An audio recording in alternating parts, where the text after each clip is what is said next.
As our second speaker, it's my great pleasure to welcome Joy Liddicoat, who is the Assistant Privacy Commissioner. So a very warm welcome for Joy, please. Thank you.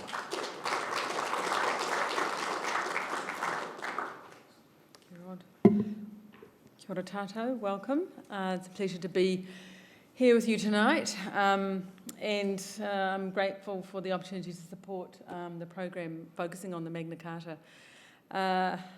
It's a funny thing sometimes I was thinking about and preparing for the speech tonight, and I thought, just imagine being one of those knights mucking around underneath a tree by the Thames, waiting for the king to arrive, trying to steel yourself for this very difficult conversation that you're about to have, and hoping that the king would accede to your wishes.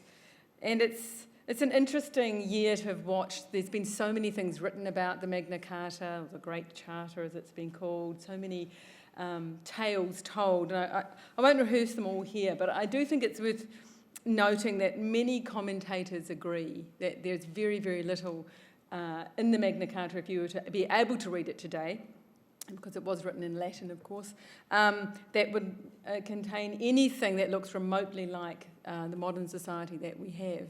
And I think the Attorney General, Chris Finlayson, recently said, simply looking at the document itself, it's difficult to make a strong case for the Magna Carta being the cornerstone of any nation's constitution in the 21st century.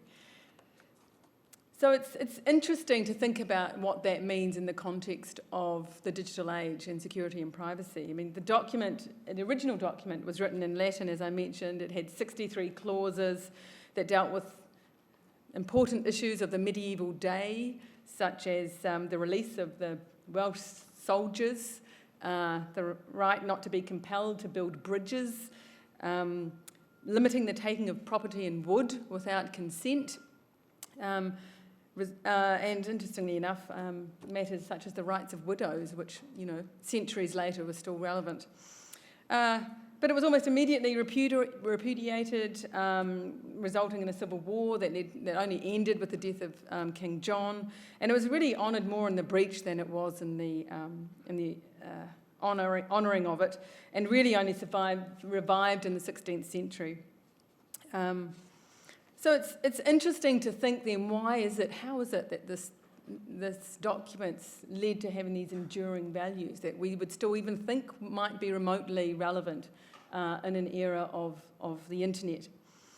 But I think it's true that some of the values that are in that document and the process and the history and the environment that gave life to it do still resonate today. And those are things such as the limiting of the power of the king, freedom of movement, the rule of law, due process, forgiveness. I mean, I think this is so interesting that the Charter included this requirement that they wanted pardons for people hurt and who had held grudges that had arisen at the start of the dispute that led to the Charter. Very much a rights and responsibilities aspect to it. And I do think that some of those resonate in a digital age. It's interesting if we come forward through time. New Zealand was one of the first countries to legislate and establish a privacy commissioner by law. I don't know if any of you are watching the New Zealand TV series, the Westies, or the West Side at the moment. It's absolutely fantastic. As someone who grew up in the 1970s, it's full of all this wonderful history and period about the time. And including, some of you might remember the controversy there was about the Wanganui Computer Centre in those days. That was in the days when they needed like a sort of 4-storey building to house the computers that held this information, which now you have more processing power in your average smartphone for. But it was really in response to some of those issues of trust that Howard Broad has mentioned, that the oversight agency of the Privacy Commissioner was first established, and it particularly focused on law enforcement and the power of law enforcement agencies. And now, 40 years later, public concerns about security and privacy remain, albeit for different reasons. I've read time and again the headline, privacy is dead.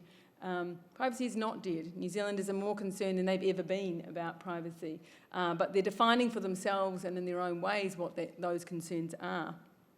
So revelations about data breaches that came to light with ACC and MSD, concerns about mass surveillance without due process, secret courts in other countries established to oversee secret law for authorising access to information. These were the very sorts of things which were to come to the fore in the pathways that followed the Magna Carta itself. And I think as we stand in New Zealand today, it's important for us to understand and how do we help and support that wider conversation to respond to some of those changes and what they mean here. The current Privacy Commissioner, John Edwards, has advocated, for example, for privacy by design and a proportionate response to emerging threats. For example, we've urged what we've called resistance to authentication inflation, this idea that there are so many reference points now for how you're identified online and how that information can be aggregated into one place to identify you by reference to the data about you, or metadata. But at the same time, we've supported initiatives such as Real Me, so that it is possible to identify clearly who a person is dealing with online. So we're at this interesting point where we're reaching for trying to understand what the internet is. And I think a key difference from the Magna Carta days is that there is no king in relation to the internet. The internet has no central single point of control. And in fact, that was the genius and simplicity of why it was created. Information travels from your screen, gets divided into hundreds of small data packets, travels across many different pathways and gets together at the other end, and there's no single point of control in that process.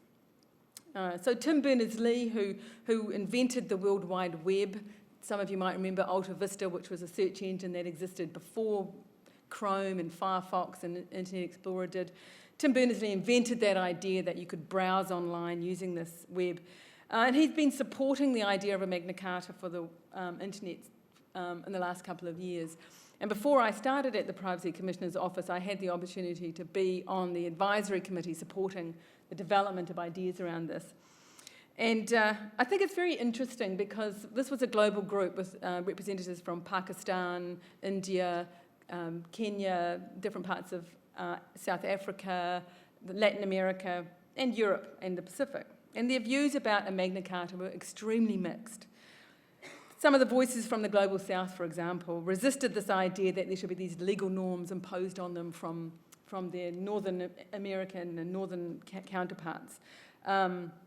Whereas the voices from the Global North said, look, there are these issues, we see problems with what democratic governments are doing with the internet, and we need levers for power against them. Others pointed to the fact that there are a million other documents around already. The Charter of Internet Rights and Principles had already been developed.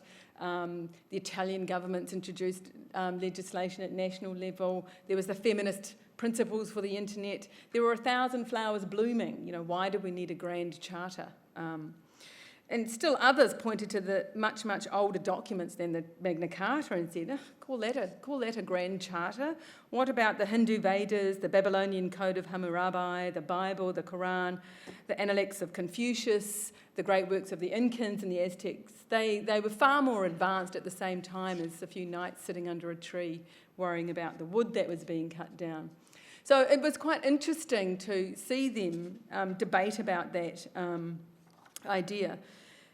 And I think where the web we want settled was to say, let's start those conversations and support those conversations locally so that people can be debating those ideas. What do we even have rights online? What does that mean? What could that look like? What are our duties and responsibilities?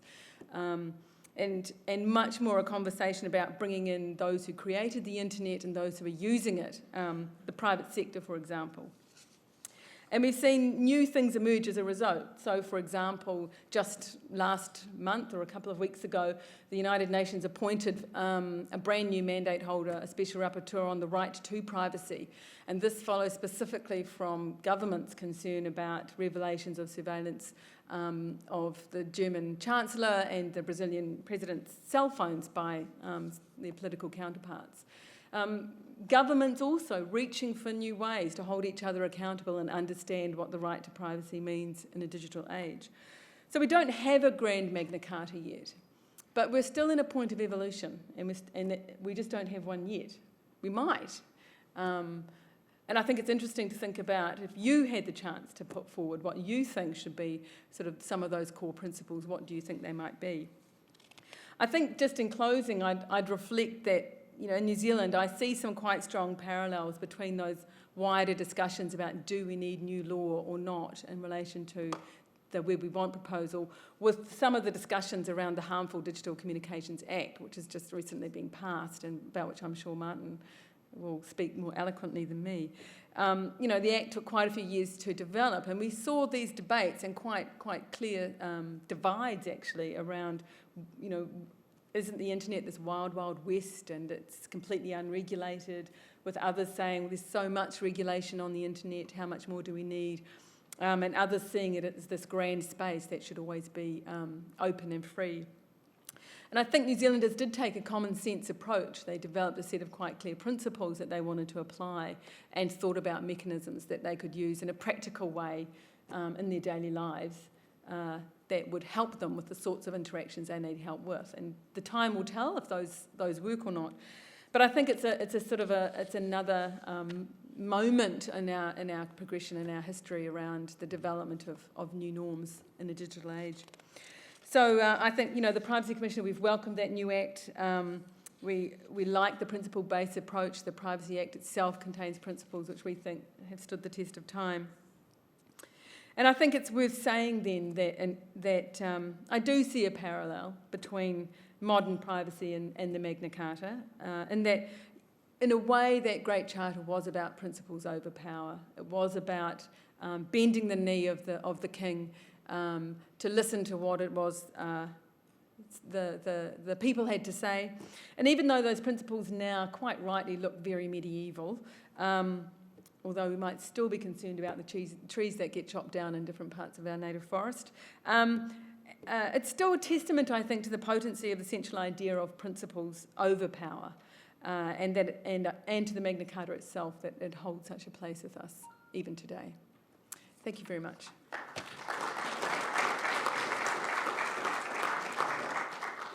Thank you very much indeed, Joy. And that's fascinating. You had been working with Tim Berners-Lee on that Internet Charter. So I hope we might find out more about that in the questions and discussion later.